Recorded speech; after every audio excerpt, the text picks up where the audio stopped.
तो जेल में गैंगवार क्या है इंतजाम। नमस्कार, लोकमंच न्यूज देख रहे हैं आप, मैं हूं आपके साथ सुरभि राजपूत। कोरोना ने पूरी व्यवस्था को तितर बितर कर दिया है। आपको बता दें कि कोरोना काल के बाद पूरी व्यवस्था चरमरा गई है। बताते चले कि कोरोना काल में कैदियों की हालत भी काफी खराब हो गई है। कई जगहों पर कैदी अवसादग्रस्त होकर जेल में गैंगवार भी शुरू कर रहे हैं। बताया जा रहा है कि कैदियों और उनके परिवार से नहीं मिलने दिया जा रहा। इसी वजह से कई जेल के अंदर गैंगवार की भी खबर सामने आई, जिसके कारण कैदी डिप्रेशन में आकर गैंगवार शुरू कर रहे हैं। तो यहाँ पर सवाल ये भी खड़ा होता है कि कैदियों को सहूलियत कब दी जाएगी। तो कोरोना की दूसरी लहर खत्म हो चुकी है। कोरोना खत्म नहीं हुआ है, लेकिन अब दूसरी लहर का जो प्रकोप था वो जरूर खत्म हो गया है। ऐसे में अब कैदी अपने परिजन से मिलना चाहते हैं, परिजन कैदियों से नहीं मिल पा रही है, जिसकी वजह से कहीं ना कहीं कैदियों में अब मानसिक रूप से की जो चीजें हैं वो खराब दिख रही है। इसके कारण ही यूपी के कई जिलों में गैंगवार की भी खबर सामने आई। इसी पर आज हम बातचीत करने वाले हैं, चर्चा करेंगे और जानने की कोशिश करेंगे कि कोरोना काल में कैसे स्थिति है जेल की और क्या तैयारी की गई है जेल प्रशासन के द्वारा।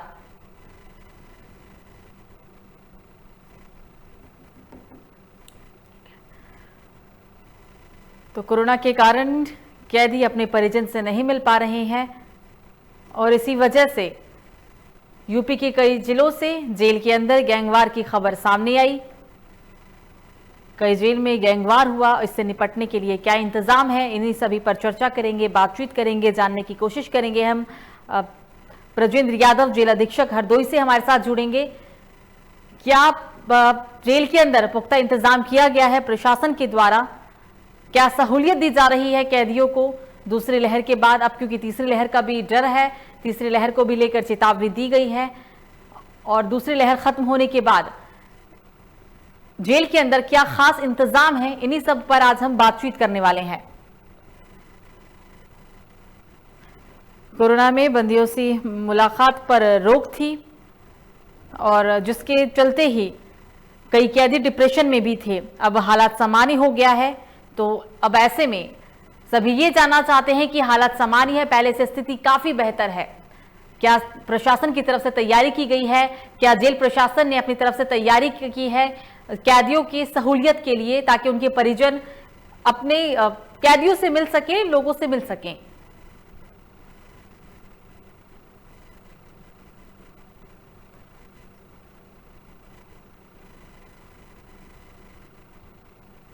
तो कोरोना ने पूरे देश में व्यवस्था को तितर-बितर कर दिया। कोरोना काल के बाद पूरी व्यवस्था पूरी तरीके से चरमरा गई। कोरोना काल में कैदियों की हालत भी काफी खराब है। कई जगहों पर कैदी अवसादग्रस्त होकर जेल में ही गैंगवार शुरू कर रहे हैं। बताया जा रहा है कि कैदियों को उनके परिवार से नहीं मिलने के लिए दिया जा रहा है, जिसके कारण कई कैदी डिप्रेशन में हैं और डिप्रेशन के कारण ही कई जिलों से, कई जेल से गैंगवार की खबर सामने आई। और इसी पर बातचीत करने के लिए हमारे साथ ब्रजेंद्र यादव, जेल अधीक्षक हरदोई से जुड़ गए हैं। सर, सबसे पहले तो बहुत बहुत स्वागत है आपका लोकमंच न्यूज में। जी नमस्कार जी। कोरोना काल खत्म हो चुका है सर, कम तो हुआ है, खत्म नहीं कह सकते। तो ऐसे में क्या तैयारी की गई है? क्योंकि जिस तरीके से यूपी की कई जिलों से गैंगवार की खबर सामने आई, कैदी डिप्रेशन में है, परिवार से नहीं मिल पा रही है, एक वजह ये भी है। क्या तैयारी हुई है सर ऐसे में? सर्वप्रथम मैं आपके माध्यम से यह अवगत कराना चाहूंगा, जो गैंगवार हैं, जिलों में कुछ घटनाएं आई इधर उधर से तथ्य सामने आए, वो एक कोविड का बहुत उसका असर नहीं कहा जा सकता है। क्योंकि कोविड को मैनेजमेंट अगर हम देखें तो जितनी भी कारागारें हैं उत्तर प्रदेश की, कोविड का मैनेजमेंट सभी ने बहुत अच्छे से किया है। हमारे जो है पुलिस महानिदेशक महानिरीक्षक आनंद कुमार सर हैं, उनका मार्गदर्शन जो है बहुत अच्छा प्राप्त हुआ। लोगों को कोविड के अगेंस्ट में बड़ी अच्छी सहायता है उनके स्तर से और कई मार्गदर्शन गाइडलाइन मुख्यालय से अच्छी तरीके से जारी की गई। जिला प्रशासन का भी अपेक्षित सहयोग मिला, जिससे कोरोना को जेलों में बहुत बेहतर तरीके से हम लोगों ने मैनेज किया। इवन दैट जो कोरोना की पहली लहर थी उसकी तुलना में दूसरी लहर में ज्यादा बढ़िया मैनेजमेंट कारागार प्रशासन का दिखा, क्योंकि कारागार प्रशासन में डेथ रेट ना के बराबर रही है। सेकेंड वेव में जिस प्रकार से डेल्टा वेरिएंट का एक प्रकोप पूरे जन समाज में बहुत ज्यादा रहा, कारागार उससे काफी हद तक अछूती रही है और उसमें जो है कारागार प्रशासन और कारागार मुख्यालय द्वारा दिए गए निर्देशों का सम्यक अनुपालन किया गया, जिससे ये चीजें बेहतर रही हैं। और रही बात, एक बात आपने जैसा अभी कहा कि बंदी अवसाद में है, निसंदेह बंदी अवसाद में है, क्योंकि पिछले 1.5 साल लगभग होने जा रहे हैं और बंदी की अपने परिजनों से मुलाकात नहीं हुई है, तो बंदी अवसाद में है। लेकिन इसको रेक्टिफाई करने के लिए बंदी पीसीओ कारागार में स्थापित है और उन पीसीओ के माध्यम से बंदियों के परिजनों को वार्ता कराई जा रही है। रिसेंट में सुप्रीम कोर्ट की गाइडलाइन के अकॉर्डिंग सुप्रीम कोर्ट की जो गाइडलाइन है उसमें एक पॉइंट ऐसा है जिसमें जेल सुपरिटेंडेंट को ऑथराइज भी किया गया है विपरीत परिस्थिति और विशेष परिस्थिति में किसी बंदी की मुलाकात कराए जाने का। तो यदि किसी के घर कोई ऐसी कैजुअलिटी हो जा रही है या कोई ऐसी बात है जिसमें बंदी अवसाद में जाने की स्थिति में है, तो उसकी जो है मुलाकात भी नियमानुसार करा दी जाती है, कोविड के प्रोटोकॉल को ध्यान में रखते हुए। बाकी बंदी पीसीओ के माध्यम से कारागार के बाहर जो है इंटरकॉम स्थापित करके बंदियों के परिजनों से वार्ता करा के उनके अवसाद को काफी हद तक दूर करने में हम कारागार प्रशासन सफल है। साथ ही साथ अंदर कारागार परिसर में बंदियों के खेल कूद इत्यादि का प्रबंध करना, आपसी जो है कुछ प्रतियोगिताएं कराना, जिससे बंदी अपने जो है इस प्रकार से व्यस्त रखते हुए अवसाद से दूर हैं।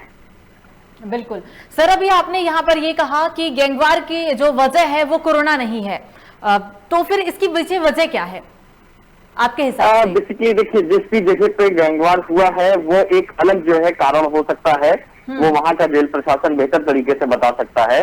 और लेकिन उसमें कोविड का बहुत असर नहीं है, क्योंकि कोविड के लिए जो मैनेजमेंट है वो उत्तर प्रदेश शासन के द्वारा जो गाइडलाइन है, मुख्यालय के द्वारा जो गाइडलाइन है, हमारे जो है विभागाध्यक्ष श्री आनंद कुमार साहब की तरफ से जो गाइडलाइन है वो उसका सम्यक अनुपालन किया जा रहा है और काफी हद तक कोविड मैनेजमेंट बहुत ही बेहतर रहा है और कोई कैजुअलिटी वगैरह कोविड के कारण नहीं हुई है। तो बंदियों में जो अवसाद है वो एक विषयांतर मुद्दा है और गैंगवार एक विषयांतर मुद्दा है। वो पर्टिकुलर वहां का जेल प्रशासन किन कारण किन परिस्थितियों में हुआ है वो बेहतर तरीके से बता सकते हैं। बिल्कुल सर, कोरोना की पहली लहर इतनी प्रभावित नहीं हुई थी पूरे देश में, लेकिन जो दूसरी लहर में देखने को मिला हमें सीख भी बहुत मिली। हालांकि उससे व्यवस्थाएं भी काफी बेहतर थी। तीसरी लहर का खतरा बरकरार है और इसे देखते हुए क्या खास तैयारी की गई है जेल प्रशासन के द्वारा? सबसे पहले तो बताना चाहूंगा कि थर्ड वेव की, जैसे कि न्यूज में एक बात की जा रही है और अक्सर थर्ड वेव को लेकर चर्चाएं चल रही हैं, तो जितनी कारागारें हैं, कारागारों को कारागार मुख्यालय के द्वारा सम्यक निर्देश अभी भी प्राप्त हो रहे हैं और कोविड का जो प्रोटोकॉल है, यद्यपि जैसे आपने अभी थोड़ी देर पहले कहा कि कोविड की स्थिति थोड़ा सामान्य हुई है, कमतर हुई है, लेकिन फिर भी जेल प्रशासन अपनी पूर्ण मुस्तैदी के साथ में दिशा निर्देशों का सम्यक पालन कर रहा है, चाहे वो मास्क लगाने की चीजें हों, हैंड सैनिटाइजेशन की चीजें हों, और इसके साथ साथ हम थर्ड वेव से बचने के लिए वैक्सीनेशन का प्रोसेस अपने यहाँ अपना चुके हैं। जैसे अगर जिला कारागार हरदोई की बात करूं तो लगभग यहाँ 35 से 40% बंदी कोविड की वैक्सीन प्राप्त कर चुके हैं। 45 से ऊपर के जितने बंदी हैं 100% डबल डोज का वैक्सीनेशन हो चुका है। 18 से 44 साल तक के बंदियों का वैक्सीनेशन बहुत जल्द ही कारागार में प्रारंभ हो जाएगा। तो इस तरीके से थर्ड वेव आने से पहले की हम लोगों का टारगेट है कि समस्त बंदियों का वैक्सीनेशन हो जाए, ताकि कोई अगर थर्ड वेव की स्थिति आती ही है तो वो बहुत हार्मफुल जो है कारागार की बंदियों के लिए ना हो। ये तो सर आपने वैक्सीनेशन को कहा। अगर हम कोरोना जांच की बात करें, क्योंकि जैसे हम देख रहे थे कि यूपी के अंदर सबसे ज्यादा कोरोना जांच की गई और पूरे देश में यूपी एक ऐसा राज्य बना जहां पे सबसे ज्यादा वैक्सीनेशन भी हुआ है और सबसे ज्यादा कोरोना टेस्टिंग भी हुई है। जेल के अंदर कोरोना वैक्सीनेशन के साथ साथ कितने स्तर पर, कितने प्रतिशत कोरोना टेस्टिंग की भी व्यवस्था है फिलहाल? कोरोना टेस्टिंग की सर्वप्रथम मैं ये बताऊं कि आप जो भी बंदी कारागार में प्रवेश कर रहा है, नव प्रवेशी बंदी, 100% उसका टेस्ट होता है। टेस्ट होने के उपरांत उसे आइसोलेशन में रखा जाता है। यदि वो पॉजिटिव है या निगेटिव, दो तरीके की आइसोलेशन बनी है। जैसे जिला कारागार हरदोई की स्पेसिफिक में बात करूं तो यहाँ पॉजिटिव आइसोलेशन की बैरक अलग है, निगेटिव आइसोलेशन की बैरक अलग है। नव प्रवेशी बंदी को चाहे वो पॉजिटिव हो या निगेटिव हो, 14 दिन के क्वारंटीन के बाद ही हम उसे मुख्य कारागार में लाते हैं। मुख्य कारागार में ले आने के बाद RT-PCR की टेस्टिंग होती है। RT-PCR अगर उसका नेगेटिव आता है, देन आफ्टर उसको फिर से 14 दिन का एक मुख्य कारागार में एक स्थान बनाया गया है, उस स्थान को उसको फिर से रखते हैं और फिर इसके बाद उनको सामान्य बंदियों के बीच में सम्मिलित किया जाता है। तो ये प्रक्रिया जो है, जो कोविड की चेन है, यदि किसी टेस्टिंग में पॉजिटिव होने के बाद भी अगर टेस्टिंग में पकड़ में नहीं आया व्यक्ति, तो भी हम उसको कहीं ना कहीं से रोकने में सफल होते हैं, क्योंकि एक अच्छा पीरियड हम उसको आइसोलेट करके बिता देते हैं। मतलब अगर लगता है कि संदिग्ध है तो आइसोलेशन में रहना जरूरी है, जब क्लियर हो जाएगा तभी आप बाहर आ सकते हैं। बिल्कुल बिल्कुल। और अगर ऐसे में जैसे परिजन मिलने के लिए आते हैं सर, तो उनके लिए क्या व्यवस्थाएं हैं? हालांकि अभी तो फिर भी परिजन मुलाकात जो है इस समय शासन द्वारा प्रतिबंधित की गई है, तो परिजनों की मुलाकात नहीं होती है। हाँ, यद्यपि बंदियों को अवसाद से बचाए रखने के लिए परिजनों द्वारा जो सामग्री दी जाती है, उस सामग्री को अभी फिर से मुख्यालय के परिपत्र द्वारा जारी किया गया है आदेश, और बंदियों की सामग्री इत्यादियों को लिया जाता है और उनको सैनिटाइज करा के बंदियों को दूसरे दिन उपलब्ध करा दिया जाता है। तो एक तो ये प्रक्रिया हम लोगों ने अपनाई है, और परिजनों की मुलाकात अभी बाधित है। और यदि लीगल एक्सेस की बात करें कि उनका अपना लीगल एड जो उनको मिलती है, उनका वकील आ रहा है मिलने के लिए, या जो है वकालतनामा आ रहे हैं, तो उसमें हम लोगों ने एक ये ध्यान रखा है कि कोविड के प्रोटोकॉल को ध्यान में रखते हुए कारागार के बाहर एक इंटरकॉम स्थापित किया है, और उससे उनकी अधिवक्ता की वार्ता करा दी जाती है और संबंधित दस्तावेजों पर हस्ताक्षर करवा दिए जाते हैं।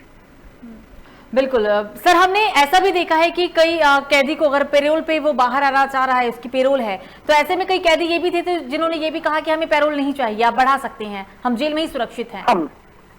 बिल्कुल, बहुत से ऐसे बंदी कई कारागारों में लोगों ने इस बात को, तथ्यों को उजागर किया और तथ्य सामने भी आए, और हमारे कारागार मुख्यालय से ये सूचना भी मांगी गई कि कितने ऐसे बंदी हैं जो पैरोल स्वीकृत होने के बाद भी बाहर जाने से मना करें। तो यद्यपि हरदोई में ऐसा कोई बंदी नहीं रहा, लेकिन बहुत सी ऐसी कारागारें रही जहां पे इस प्रकार के बंदियों ने अपनी बातें कही, क्योंकि उनको ये लग रहा था कि बाहर की व्यवस्थाओं और बाहर की स्थिति से कारागार की स्थिति ज्यादा बेहतर है। ये जो है कारागार प्रशासन के लिए एक सकारात्मक बात है, और सम्यक जो प्रयत्न किया जा रहा है कारागार प्रशासन द्वारा, उसकी जो है निसंदेह एक हृदय से जो है प्रशंसा भी की जानी चाहिए जहां पे ऐसी चीजें हुई हैं। बिल्कुल ब्रजेंद्र जी, महामारी के समय से पहले और अब में बहुत फर्क है, व्यवस्थाएं भी बहुत ज्यादा अब पुख्ता की जा रही है, तो क्या फर्क देख रहे हैं आप इस वक्त और पहले में? एक जब कोविड की प्रारंभ वाली स्थिति रही है, तो प्रारंभ की स्थिति में हर व्यक्ति को बड़ा अवेयर करना पड़ता था, उन्हें डांटना पड़ता था, आप मास्क लगाइए, हाथ को धोइए। एक ये सारी चीजें जो है, छोटी छोटी आदतें जो व्यक्ति के अंदर होनी चाहिए थी, लेकिन उसको इंसिस्ट करके फॉलो कराना पड़ रहा था। जैसे जैसे चरणबद्ध रूप से समय बीतता गया और कोविड की दूसरी लहर आई, जिसमें लोगों ने अपने लोगों को खोया, अपनों को खोया, अपने परिचितों को खोया, इसके बाद इस बार ऐसी चीज समझ में आ रही कि किसी को ज्यादा टोकने की जरूरत नहीं पड़ रही है। व्यक्ति खुद ही अपनी सुरक्षा और जो सम्यक निर्देश है उनका पालन जो है स्वतः कर रहा है, और ये कहीं ना कहीं से एक अच्छी बात है कि जब स्पॉन्टेनियस अवेयरनेस होती है, जो स्वतः स्फूर्त आपकी एक सहज आपकी जागरूकता होती है, उससे हम कहीं ना कहीं से ज्यादा बेहतर स्थिति में पहुंचते हैं। तो एक अच्छी स्थिति ये बन रही है कि इंसान, खासतौर से जितने भी नागरिक हैं, वो अपने आप सहज भाव से जागरूक हो रहे हैं। ये हम सभी लोगों के लिए बहुत सुखद बात है कि जितने लोग अवेयर रहेंगे, जितने लोग दिशा निर्देश और प्रोटोकॉल को फॉलो करेंगे, उतना हम आप कोविड के अगेंस्ट में बेहतर तरीके से लड़ाई लड़ सकते हैं। मतलब जो प्रधानमंत्री नरेंद्र मोदी का स्लोगन था कि 2 गज की दूरी, मास्क है जरूरी, वो जेल में भी देखने को मिल रहा है। हाँ, यथासंभव जो है बिल्कुल वो सारी चीजें देखी जा रही हैं और उसका सम्यक पालन कराया जाता है, और लोग कर भी रहे हैं। बिल्कुल सर, महामारी का समय है, लेकिन ऐसे में ऐसा तो नहीं है कि वारदातें नहीं होती है, घटनाएं नहीं होती है, बहुत चैलेंजिंग हो जाता है, क्योंकि एक आपको जनता को भी जागरूक करना है, घटनाओं पे भी नियंत्रण रखना है, जो घटनाएं सामने आ जाती है उस पर भी कार्रवाई करनी है, बहुत फर्क है। तो थोड़ा अपने अनुभवों को साझा करिए, इस दरमियान आपने किन चीजों को देखा या जो कहना चाहें आप चैनल के माध्यम से। जैसे एक सामान्य रूप से बंदियों और हमारे स्टाफ, 2 तरीके की चीजें होती हैं। कारागार प्रशासन के लिए 2 महत्वपूर्ण चीजें होती हैं, पहली कारागार सुरक्षा और दूसरी कारागार व्यवस्था। तो कारागार व्यवस्था तो हम जो है, जो दिशा निर्देश प्राप्त हो रहे हैं उसके अनुरूप सम्यक अनुपालन कराते हुए उसको व्यवस्थित रख पाते हैं। कारागार की सुरक्षा के लिए कुछ हमारे पैरामीटर हैं, जिसमें हम बंदियों की फ्रिस्किंग करना, उनके सामानों की फ्रिस्किंग करना, या जो है पूरी टीम बना के उनकी बैरकों, उनके कंपाउंड को सर्च ऑपरेशन कराना। ये कहीं ना कहीं से एक हमारे लिए टफ टास्क होता है कि उसमें बंदियों का भी मनोबल जीतना है, क्योंकि बंदी के मन में ये आती है संशय कि स्टाफ बाहर जाता है, आता है, और ये हमारे सामानों को छू के, हमको छू के, और बैरक के अंदर और कंपाउंड में तलाशी इत्यादि की एक मैसिव जब होती है चीजें, तो उसमें सैकड़ों जो है स्टाफ हमारा जाके एक मैसिव सर्च ऑपरेशन करता है। तो दोनों पक्ष एक दूसरे से डरे रह रहे हैं कि बंदी को लग रहा है कहीं इनके कारण हम प्रभावित ना हो जाएं, और स्टाफ को ये लग रहा है कहीं ऐसा ना हो कि बंदियों के बीच में कोई कोविड का पेशेंट हो और उससे हम प्रभावित हो जाएं। तो इस दशा में सम्यक निर्देशों को जो दिया जाता है कि उससे पहले हर व्यक्ति अपने आप को सर्च ऑपरेशन करने से पहले फेस शील्ड इत्यादि लगा के, और सबको हैंड ग्लव्स वगैरह दिए जाते हैं, और इन सारी छोटे छोटे मीजर्स को हम अपना के सर्च ऑपरेशन भी करते हैं और एक दूसरे से समन्वय स्थापित करके एक दूसरे का विश्वास भी जीतते हैं, ताकि ऐसा ना हो कि मैसिव सर्च ऑपरेशन में किसी प्रकार का रिटेलिएशन हो और जिससे कारागार की व्यवस्था और कारागार की छवि को कहीं ना कहीं नकारात्मक बने। तो इस चीज का ध्यान रखते हुए, पूरी सुरक्षा व्यवस्था को ध्यान में रखते हुए मैसिव सर्च ऑपरेशन भी किया जा रहा है। तो उसमें कोविड के प्रोटोकॉल को ध्यान में रखा जा रहा है। बिल्कुल जिला अधीक्षक साहब, ऐसे में क्योंकि पहली लहर के तुलनात्मक दूसरी लहर बहुत ज्यादा प्रभावित रही, और अगर हम पहली लहर और दूसरी लहर में कंपैरिजन करें तो उस वक्त इतने गाइडलाइंस नहीं थे जो हमने सेकंड वेव में देखा। क्या फर्क था और क्या और भी ज्यादा इसमें एडिशनल चीजें ऐड हुई आपके अनुसार? सेकेंड वेव में जैसे डेथ रेट बहुत ज्यादा रही, तो व्यक्ति का जो मेंटल स्टेटस रहा है, चाहे वो बंदी ही क्यों ना हो, स्टाफ क्यों ना हो, हर आदमी का मेंटल स्टेटस एक निगेटिविटी से ज्यादा भरा था और मेंटल एंजाइटी बहुत ज्यादा थी। अपने फ्यूचर को, अपने आप को सिक्योर करने के पॉइंट ऑफ व्यू से हर किसी के मन में एक सामान्य भय भी था। लेकिन ये है कि आदमी को अपने नैतिक दायित्वों का, अपने शासकीय दायित्वों का निर्वहन करना है, और उनको कहीं ना कहीं से जो निर्देश हैं उनका पालन करते हुए पूर्ण किया गया। चाहे बंदी के बीमारी में उनको उच्च संस्थानों, जहाँ पे लखनऊ भेजना पड़ता था, तो हमारे सिपाही उसको लेके भी जाते थे। बहुत बार पुलिस का जो है आरक्षी लेके जाता है, कई बार कारागार का आरक्षी लेके जाता है। लेकिन ये है कि सम्यक रूप से सभी ने निर्देशों का पालन करते हुए अपने दायित्वों का निर्वहन किया और ईश्वर साथ दिया, और प्रत्येक बंदी और स्टाफ सभी सुरक्षित रहे, और निर्देशों का पालन करते हुए हम बेहतर तरीके से उस पर आगे बढ़ रहे हैं। ऐसे कैदी जो सेकंड वेव में डिप्रेशन में चले गए, वजह चाहे जो भी हो कि वो अपने लोग, अपने परिजन से नहीं मिल पा रहे हैं, परिचित से नहीं मिल पा रहे हैं, तो ऐसे कैदियों से कैसे निपटे, कैसी व्यवस्थाएं की गई सेकंड वेव में? उनकी जो है सबसे पहले कुछ ऐसे कैदी रहे जो जिनका मेंटल स्टेटस थोड़ा सा अनसाउंड लगने लगा था। कुछ ऐसे 4-5 प्रकरण सामने आए थे। तो यहाँ डिस्ट्रिक्ट एडमिनिस्ट्रेशन में जिला अस्पताल से साइकाइट्रिक की टीम महीने में 2 बार जिला कारागार हरदोई विजिट करती है। तो ऐसे जो भी सस्पेक्टेड केस लगते थे उनसे उनकी प्रॉपर काउंसलिंग कराई जाती रही, और आज हमारे पास बेहतर परिणाम है। कोई ऐसा जो है सीवियर मेंटल एंजाइटी में नहीं जाने पाया बंदी। मतलब जो ट्रीटमेंट हुआ उससे काफी बेहतर परिणाम भी देखने को मिले। बिल्कुल, हाँ, वो काउंसलिंग जो है प्रॉपर कराते रहे। महीने में 2 बार जो है साइकाइट्रिक टीम आती थी, जिससे जो भी तरीके का मेंटल स्टेटस जिसका भी थोड़ा सा भी डिस्टर्ब लगता था, डिसबैलेंस लगता था, तो उसको कहीं ना कहीं से हम उनके टीम के माध्यम से काउंसलिंग कराने में, उनकी काउंसलिंग कराने में सफल रहे। तीसरी लहर सर कब आएगी कुछ कह नहीं सकते, हालांकि अनुमान है कि अक्टूबर-नवंबर में आ जाए। तो उसे देखते हुए, हालांकि तीसरी लहर में सबसे ज्यादा प्रभावित बच्चे होंगे ऐसा कहा जा रहा है, हो सकता है ऐसा ही हो, लेकिन इससे भी अनदेखा नहीं किया जा सकता। युवा और जो बुजुर्ग हैं इससे शायद ना बचें। क्या तैयारी की गई है जेल में तीसरी लहर को लेकर? थर्ड वेव की चीजें जैसे अभी बताई जा रही हैं कि हाँ, थर्ड वेव की स्थिति आएगी, बच्चों को प्रभावित करेगी। एक ऐसा स्टेटमेंट आ रहा है जिसको लेके सभी के अंदर एक डर भी है और सजगता भी है, और जितना व्यक्ति डरेगा उतना सजग भी रहेगा।